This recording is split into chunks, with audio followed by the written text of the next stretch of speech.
I found out my husband lost his job 14 months ago from a $14 toll violation notice.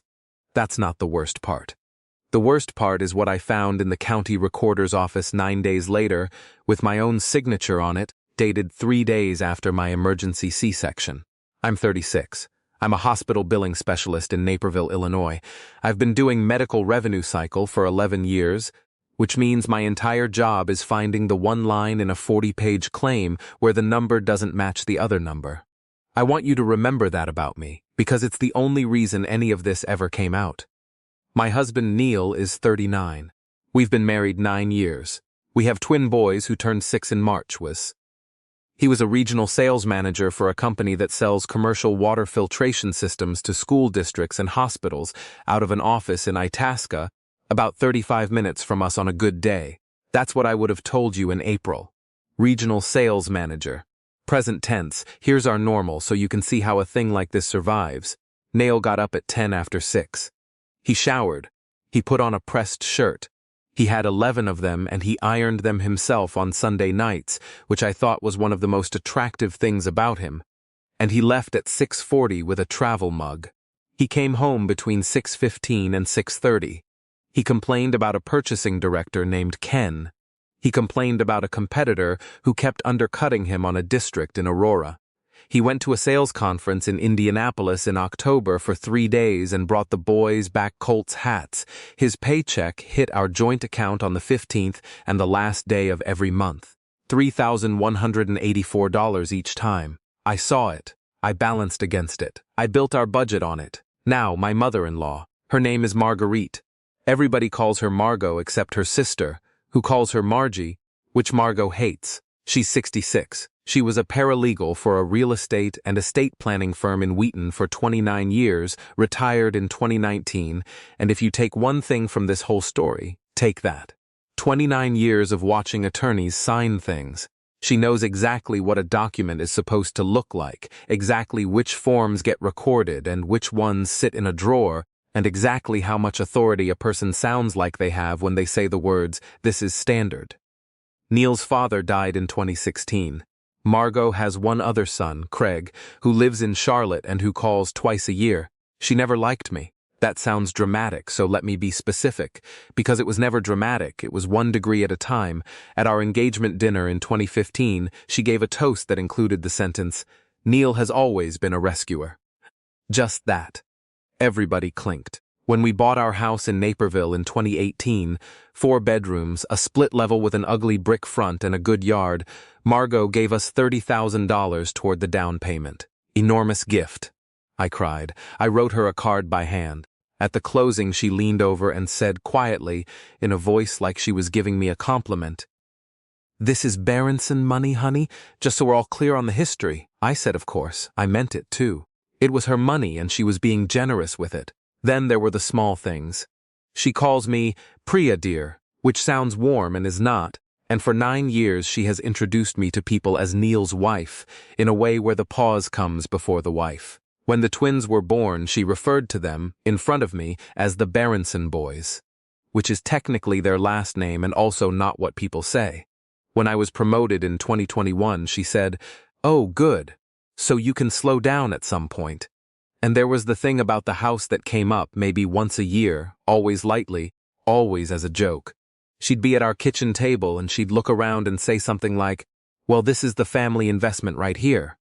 Once, at Easter in 2022, in front of my own parents, she said, "I always tell Neil, whatever happens, the house stays in the family." My mother asked me in the car what that meant. I said she's just old-fashioned about money. My mother said, "Priya, she looked at you when she said family." She had, I noticed. I let it go, the way I let all of it go for 9 years, because Neil's answer to every single one of these was the same and it worked on me every time. He'd say, "That's just how she talks. She doesn't mean it like that." Now the part where it started, and I want you to understand I did not notice it as it happened. I only see it now. Last May, on a Tuesday, Neil came home and said his company had been acquired by a bigger outfit out of Milwaukee. He said there'd be a restructure, that it was going to be a mess for a few months, that his territory might get realigned. He said it in the doorway with his keys in his hand, and then for the next 14 months he never mentioned it again, and I never asked, because he kept getting up at 10 after 6 and coming home at 6:15 and complaining about Ken's second thing. In June, my direct deposit, mine, not his, bounced back once and I had to call payroll, and while I was in the bank's app I noticed our checking balance was about $2,000 lower than my mental math said it should be. I asked Neil. He said he'd paid the homeowner's insurance in a lump sum instead of escrowing it. That's a real thing people do. I said, okay, third thing, and this is the one that should have ended it right there in July. Margot started coming over on Wednesdays, not every Wednesday. 2 or 3 a month. Always mid-morning, always when I was at work and the boys were at day camp, and always with a reason. She'd bring a lasagna, or she was in the area for her podiatrist, or she wanted to drop off a bag of clothes from a cousin. I'd come home and there'd be a dish on the counter and a note in her handwriting. I said something to Neil about it in August. Not angry. I said, hey, does your mom just come over during the day now? And he said, she's lonely, Priya. I said, okay. Because what am I going to say? My mother-in-law is lonely and she brings food and I'm going to make a thing about it? The fall was normal. Halloween, the boys were both dinosaurs. Thanksgiving at Margot's, where she said grace and thanked God for a year of unexpected challenges. And I remember thinking that was a strange thing to say, and then somebody asked me to pass the rolls. At Christmas, she gave Neil an envelope. Just handed it to him in the kitchen, not under the tree. He put it in his coat pocket. I asked him later what it was, and he said, gift card. She never knows what to get me. In January, our property tax escrow shortage letter came and we owed $1,100. Neil said he'd handle it. He did handle it. I never asked how. In February, I mentioned we should look at the boys' college accounts and maybe bump the monthly contribution now that they were both in first grade, and Neil said, yeah, let's do that in the spring. I want to see where the bonus lands. The bonus. There was no bonus. There had not been a bonus since the previous May. Okay, the toll notice. It came on a Thursday in the middle of April. Regular envelope, the kind you almost throw out. A toll violation notice for our Honda Pilot, Neil's car, for a plaza on the Reagan Memorial Tollway. $14, which is the base toll plus the fine for a transponder that didn't read. And I sat there in the driveway with the mail on my lap and thought, why is he on the Reagan? Itasca is north. You get there off the Elgin O'Hare or up 355, and either way you're going north and east. That plaza is west and south. It's the wrong direction. It's the direction you go for Oak Brook, Downers Grove, Liesel, and here's my whole personality in one sentence. I didn't ask him. I logged into the toll account. I want to be honest about that. A lot of people are going to say I should have just asked. I've thought about it 100 times. But I've spent 11 years in a job where the first thing you learn is that if you tell somebody you found a discrepancy before you've pulled the full record, the record changes. It's not that I suspected him. I don't think I did, not consciously. I just wanted to know before I opened my mouth. The transponder account is in my name. It always has been since 2017 because I set it up. I pulled 11 months of history and exported it to a spreadsheet, because of course I did. It took about 90 seconds to see it and then about 40 minutes to believe it. Every weekday, every single weekday for 11 months going back as far as the history went, same 2 plazas. Westbound between 6:50 and 7:15 in the morning, eastbound between 5:40 and 6:05 in the evening. Never a variation, never a client site down in Joliet, never a run-up to Rockford, never the Elgin O'Hare toward Itasca. Not once. He wasn't going to work. He was going somewhere, 5 days a week, at the exact same time, and coming back at the exact same time. I want to describe what my brain did, because I think a lot of people have been here. My first thought was not that he'd lost his job. My first thought was an affair, obviously. That's where everybody goes. I sat at my kitchen table and I felt this cold, methodical thing come over me, and I thought, okay, let's find out. So I checked the money. And that's when the affair theory died, because an affair doesn't do this. Our joint checking looked normal-ish, low but normal. Then I opened the 5 and 29 college savings accounts for the boys. I hadn't logged in since the previous September, and I'll never forgive myself for that. 2 accounts. $20,500 in each. $41,000 total. 9 years of birthday money from my parents, our tax refunds, $100 a month each since they were born. The screen said $6,200. Combined, there were withdrawals going back to June. $2,000 here, $3,500 there, $4,100 in October, $5,000 in January, 14 of them. All of them coded as non-qualified distributions, which means a 10% federal penalty on the earnings plus income tax, which means he didn't just take our children's college money, he set it on fire on the way out. I sat in my kitchen at 4 in the afternoon on a Thursday, and I did not cry. I want to be clear about that, because everybody assumes I did. I got very, very calm. I opened a new spreadsheet. By 8 that night I had found the rest of it. A home equity line of credit at a bank in Lombard I have never used, drawn down $88,000 against a house I own half of. His 401n, which I could see through the account aggregator because he'd linked it years ago and forgotten. He'd taken a hardship distribution of $31,000 in September and a loan of $19,000 in December. And the deposits. That's the part that made me feel like I was going to be sick. Every 15th and every last day of the month, $3,184 transferred from an account ending in the same 4 digits as the home equity line into our joint checking, labeled, and he'd typed this himself. He'd sat down and typed it payroll. 14 months of a man wiring himself a fake paycheck out of our house. The next morning I called in for a personal day, which I have maybe 8 of banked, and I drove to Oak Brook. I had a plaza exit, an arrival time window, and about 4 square miles. That's not as impossible as it sounds when you know a man's habits.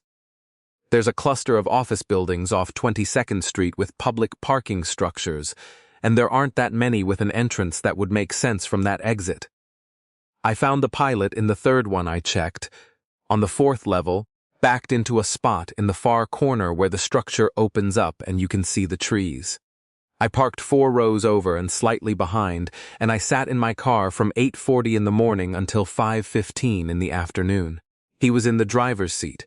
He had his laptop bag on the passenger seat and his laptop closed on the console. At one point, he ate something out of a paper bag. Around 11, he got out and walked down the ramp and came back 20 minutes later with a coffee. Around 2, he reclined the seat about 6 inches, and I think he slept. At 4:30, he sat up, put both hands on the steering wheel, and just sat like that for a long time, 9.5 hours. He never opened the laptop, not once. I watched a man sit in a parking garage and perform having a job for a wife who wasn't there.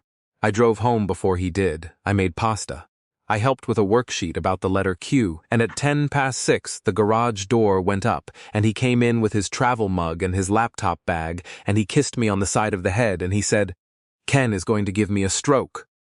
Reader, I said, "What'd he do this time?" And Neil told me a whole story about a purchase order. That's the moment. Everything before it I could survive. A man loses his job, a man is ashamed, a man panics. I could have gotten to the other side of all of that. But he stood in my kitchen and invented a coworker's bad day with details, and he'd been doing it every night for over a year, and I realized I had no idea how much of my own life was made up. I didn't say a word that night. Or the next 4, a lot of you are going to ask why I didn't hit him with all of it right there while the pasta was on the stove. Here's my honest answer. Because I'm a billing specialist, and I know what happens when you show your hand before your file is complete. Once he knew I knew, every number I hadn't found yet would go somewhere I couldn't follow. So I gave myself 9 days. Day 1, I saw an attorney. Her name is Deborah Ostrowski. She practices family law in Wheaton, and the consult was $300 for 50 minutes. I brought printouts. She read the transponder spreadsheet, the 529 withdrawal history, and the fake payroll transfers, and then she looked up and said, "How long have you known?" I said 4 days. She said, "Most people wait 4 months. Let's use it." She told me 3 things. 1. In Illinois, dissipation of marital assets is a real claim, and I had to send a formal written notice to preserve it, which she drafted. 2. Don't move out. Don't take the kids anywhere. Don't do anything that looks like abandonment. 3. And this is the one that changed everything. Get certified copies of every instrument recorded against the property. Not the bank's paperwork. The county's day 2 through 5, I built the file. Every statement, every transfer. Screenshots with the account numbers visible, the whole transponder export. I made 3 copies. One went in a folder in my trunk, one to a cloud account he doesn't know exists, and one to my sister Anjali in Schaumburg. Anjali is 33 and she's the only person I told, and her first question was, is he sick? Like, is something actually wrong with him? Which I have thought about a lot, and which I still don't have a clean answer to day 6. I opened my own checking account and had my direct deposit split 60% to the new one. Deborah told me that was fine as long as I kept paying my share of the household expenses, which I did, to the dollar, with records. Day 7 and 8, nothing. I made dinner. I watched him do the whole performance. He ironed his shirts on Sunday night, 11 of them, and I stood in the doorway and watched him do it, and I could not connect the man doing that with anything I understood. Day 9, I drove to the DuPage County Recorder's office in Wheaton and paid for certified copies of everything recorded against our address since 2018. There were 4 documents. The warranty deed, the original mortgage, the home equity mortgage from the bank in Lombard recorded in June of last year for $100,000. And a 4th one I had never heard of in my life, a mortgage recorded in March of 2019 in favor of Marguerite Berenson. $60,000 second position behind the first mortgage. Signed by Neil Berenson and Priya Berenson, March of 2019. My boys were born on March 2, 2019, at 34 weeks by emergency cesarean, at 8 minutes to 4 in the morning. The signature date on that document is March 5th, 3 days after they cut me open. I was on hydromorphone, and I had 2 babies in the neonatal intensive care unit 2 floors down, and I could not stand up straight without help. And that's my signature. I've stared at it for months. It's mine. Wobbly, but mine. I signed it. That night I put the boys to bed, waited until 8:40, and asked Neil to come into the kitchen. I had 1 page. Just the one. I slid the certified copy of that 2019 mortgage across the kitchen island and let it stop in front of him. He looked at it for about 6 seconds, and my husband, who had lied to my face every single day for 14 months, went completely gray and said, "What is this?" And that's when I understood I was standing in the wrong story. I've rewritten this next part more times than I want to admit, because for about 4 days I genuinely believed my husband had forged my signature while I was on a morphine pump, and I want to be honest that I was almost relieved. It's clean. A man forges your name, you're done, you leave, it isn't what happened. Neil sat down on a bar stool and read that document 3 times, and then he said, "I signed this. I remember signing this. I don't remember you signing anything." And then he said, "Mom brought paperwork to the hospital." Here's what I remembered once he said that, and once I sat with it for about an hour, March 5th, 2019. Room 41-1. My mother-in-law came in around 11 in the morning with a Panera bag and a black folder. I was 3 days off surgery, I hadn't slept more than 90 minutes at a stretch, and I'd been down in the neonatal unit at 7 that morning to try to feed a 4-pound baby, she said, and I can still hear the exact cadence, because it's the voice she uses when something is beneath discussion. She said, "Honey, this is just insurance paperwork for the boys. Beneficiary forms. You have to do it within a certain window or it's a nightmare later. Don't ask me why, that's just how it is. I've done 1,000 of these. 29 years as a paralegal, and she said that sentence to a woman who had been cut open 72 hours earlier. She had sticky flags on the pages, little pink arrows. Sign here, initial here, and here, and here. She held the folder steady on my tray table because my hands were shaking, and she said, "I know, sweetheart, you're doing great, 3 more. And she took the folder home with her. I signed a second mortgage against my own house. I signed a durable power of attorney naming Marguerite Berenson as my agent for property. I signed, and this is the one that still knocks the wind out of me, a promissory note. The $30,000 she gave us for the down payment in 2018. The gift, the one I wrote her a handwritten card for, the one my mother sent her flowers over, was never a gift. There's a note. 30,000 principal, 4% interest, and a provision that says if the property is ever transferred out of the Berenson family, or in a marital dissolution, the full balance plus accrued interest comes due immediately. She turned a wedding-adjacent gift into a lien on my house and got my signature on it while I was on painkillers with 2 babies in the neonatal intensive care unit, and then she sat at my kitchen table for 6 more years and ate my food and called me Priya dear. Nail didn't know about the promissory note. He knew about the $60,000 mortgage. He'd signed that one at her house 2 weeks earlier, and she'd told him it was protecting the equity, and that everybody does this. So we sat in that kitchen until 2 in the morning, and he told me the rest of it, and it's worse and stupider and sadder than what I'd imagined. He got laid off on the 9th of May last year. Not a restructure, a straight reduction in force with 11 weeks of severance. He told his mother that same afternoon before he told me, because he was going to tell me and he wanted to know how to say it, and Margot said, "Don't. That's it. That's the pivot point of my entire life for 14 months. She told her 39-year-old son not to tell his wife, and he didn't. Her reasoning, which he repeated to me almost word for word and which she has never once walked back. Priya's the type who'd panic. Priya would want to sell the house. Priya would go running to her parents. Give it 8 weeks, you'll land something. And she'll never have to know she married a man who got let go. 8 weeks became 14 months. And here's the part where I stopped being able to see my mother-in-law as an overbearing woman who made bad choices. Because this is where it turns into a plan. Every dollar he burned went through her. Not literally through her account, but through her ledger. When the severance ran out in August, she gave him $9,000. In October, $11,000. In January, $8,000. The Christmas envelope was $6,000, handed to him in the kitchen and put in his coat pocket while I was 12 feet away, and every single time she wrote it down. In a green accounting ledger, the paper kind, with columns, date, amount, purpose, she showed it to him. She told him it was so that, when things stabilize, we'll square it up properly. $58,000 hand-recorded, all of it.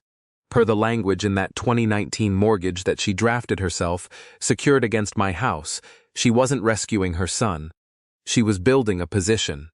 Every month he didn't tell me, the debt against the house got bigger, and every dollar of that debt was owed to her, and her lien was recorded in 2019, which means it sits in front of anything I could ever claim in a divorce. And when Neil finally told her in February that he couldn't do it anymore, that he was going to tell me. Because he did try, he told me that, and I believe him. She said the sentence he repeated to me at 1 in the morning at our kitchen island with his head in his hands. She said, "You tell her now and she takes the boys and the house and you'll be living in my basement at 40. Is that what you want?" He didn't tell me. He got up the next morning at 10 after 6, ironed a shirt, and drove to a parking garage in Oak Brook. I asked him one question that night. I asked him why the garage. Why not a library, a coffee shop, a job center, anywhere with people? And my husband said, "Because at the library somebody might see me." That's the whole thing, right there. 14 months of a man burning his children's college fund to avoid being seen. It's been about 7 months, and I'll tell you what happened, and it isn't a movie ending. It's better than that in some ways and much smaller in others. The first thing I did was refuse to be alone in a room with Margot, which turned out to matter more than anything else I did.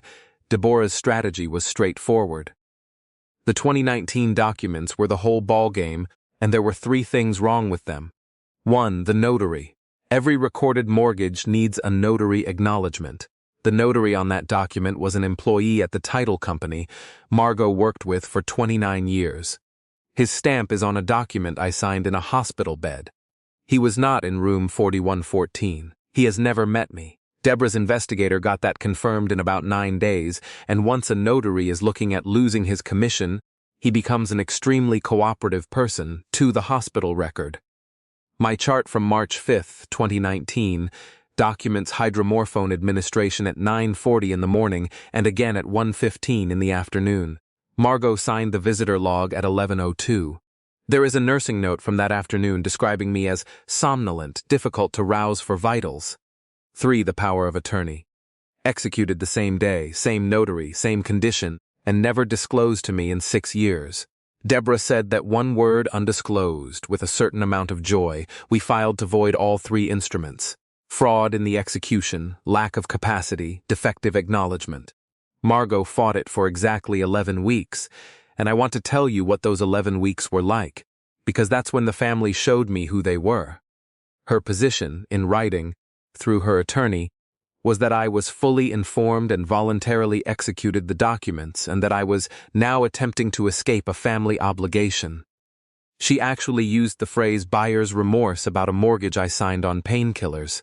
Craig flew in from Charlotte for the first time in 3 years. He called me from the airport and told me that Mom was 66, and this stress was going to kill her, and that no house is worth this.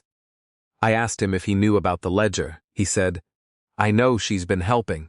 I asked him if he knew she'd had me sign a mortgage in a hospital bed. There was about 4 seconds of silence, and then he said, "I don't know the details."